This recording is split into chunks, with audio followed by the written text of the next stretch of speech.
5 वो तरीके जो आपकी जिंदगी से सुस्ती और काहली को खत्म कर देंगे।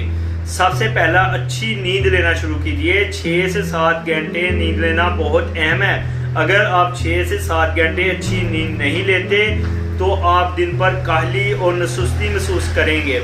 दूसरा, डाइट और एक्सरसाइज में बैलेंस बनाकर चलिए। हेल्दी खाना है और अनहेल्दी फूड को अपनी जिंदगी से निकाल देना है।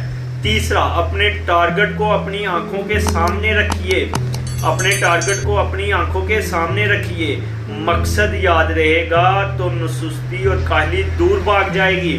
चौथा, अपनी विल पावर को स्ट्रांग कीजिए। पांचवा, दिन भर का जो सबसे ज्यादा इम्पोर्टेंट काम है, जो मुश्किल काम है, उसको सबसे पहले कीजिए।